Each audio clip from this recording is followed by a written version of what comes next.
वजीर आजम शहबाज शरीफ की जेर सदारत कौमी सलामती कमेटी का इजलास। सिविल और अस्करी क़यादत शरीक हसास इदारों के सरबराहान इजलास को कौमी सलामती पर ब्रीफिंग दे रहे हैं।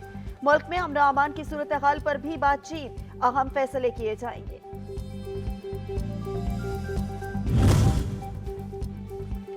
चेयरमैन पीटीआई इमरान खान के खिलाफ इस्लामाबाद में एक और मुकदमा दर्ज कर लिया गया। साबिक वज़ीर आज़म के खिलाफ अस्करी इदारों के अफसरान के खिलाफ बात करने पर थाना रमना में मुकदमा दर्ज किया गया। इमरान खान ने अपनी तकरीर में फौजी अफसरान के खिलाफ नाजेब अल्फाज इस्तेमाल किए। उन्होंने फौजी अफसरान और उनके अहले खाना की जिंदगियों को खतरे में डाला। मुकदमे का मतन। हुकूमत भोगलाहट का शिकार, हर कदम तौहीन अदालत या आइन शिकन है। शहजाद वसीम की सेनेट में घन गरज, आज मुल्क में जबर का राज है। पीटीआई कारकुनान को डराया नहीं जा सकता। सुप्रीम कोर्ट ने तारीख साज फैसला किया। आइन की बालादस्ती को यकीनी बनाया। हुकूमती हथकंडों के बावजूद सुप्रीम कोर्ट साबित कदम रखी। सुप्रीम कोर्ट ने आवाम के हक में फैसला दिया। अवाम फैसले पर अमल दरामद यकीनी बनाए।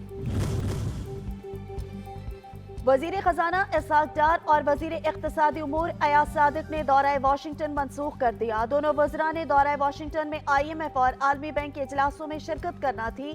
दौरा मनसूख किए जाने की वजह मौजूदा मुल्की सियासी सूरत हाल है। लाहौर हाई कोर्ट ने ईद तक मार्केटें और दुकानें रात 1 बजे तक खुली रखने की इजाजत दे दी। लाहौर हाई कोर्ट के जस्टिस शाहिद करीम ने स्मोक तदारुक के केस की समाअत की।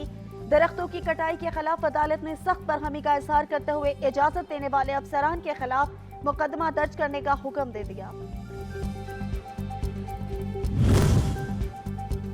और लाहौर में शुगर माफिया सरगर्म, एक हफ्ते के दौरान चीनी की कीमत में तीसरी बार इजाफा। चीनी की फी किलो कीमत में 15 रुपए इजाफा हो गया। मार्केट में चीनी मुख्तलिफ रेट्स में दस्तयाब, कहीं 125 रुपए फी किलो तो कहीं इससे भी ज्यादा कीमत में आवाम खरीदने पर मजबूर।